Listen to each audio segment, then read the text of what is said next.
안녕하세요. 코드잉즈 배민성 대표입니다. 많은 소프트웨어 교육이 컴퓨팅적 사고력을 기르는 데 초점이 맞춰져 있는데요. 물론 컴퓨팅적 사고력을 기르는 것도 중요하지만 저는 소프트웨어의 교육의 본질은 언어, 즉 도구라고 생각하고 있습니다. 부모님 세대에는 영어를 잘하는 것이 하나의 경쟁력이었습니다. 영어를 잘하는 사람들이 더 많은 기회를 얻어갈 수 있었죠. 아이들 세대, 즉 IT 시대에는 그런 프로그래밍 언어가 영어와 같은 경쟁력이라고 생각하는 것입니다. 우리나라 같은 경우에는 소프트웨어가 정규 교과로 들어오면서 하나의 교육의 목표, 즉 또 다른 과목이 하나 추가됐다라고 볼 수가 있겠는데요. 사실 제가 생각하는 올바른 소프트웨어 교육의 방향은 소프트웨어가 목적이 아닌 수단, 도구로서 활용되는 것이 중요하다고 생각합니다.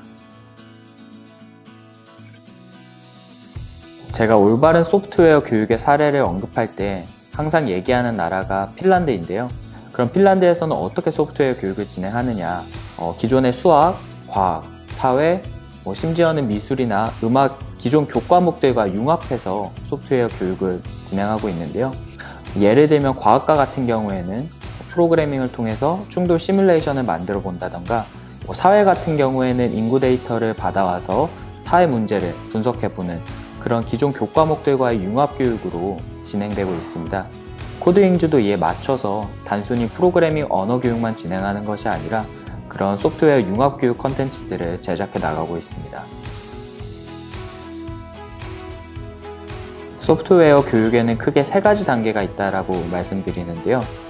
첫 번째로 스크래치나 엔트리와 같은 블록 코딩 기반의 소프트웨어 기초 교육과 C 언어, 자바, 파이썬 등 프로그래밍 언어 교육, 알고리즘이나 실제 프로그램 개발과 같은 심화 교육, 이렇게 3가지 단계로 나뉜다고 볼 수 있습니다. 그럼 앞에서 말씀드렸던 그런 소프트웨어나 프로그래밍을 활용한 그런 아이들의 미래 경쟁력이 엔트리나 스크래치와 같은 블록 코딩으로 갖춰질 수 있느냐? 저는 그렇지는 않다고 보거든요. 우리가 수학 문제를 잘 푸는 학생들에게 수학을 잘한다고 하지 산수를 잘한다고 하지 않는 것처럼 소프트웨어에서도 소프트웨어 교육에 있어서도 프로그래밍 언어를 잘 다룰 줄 아는 학생들이 진짜 미래에 경쟁력이 있는 학생들이 되지 않을까, 그렇게 생각하고 있습니다.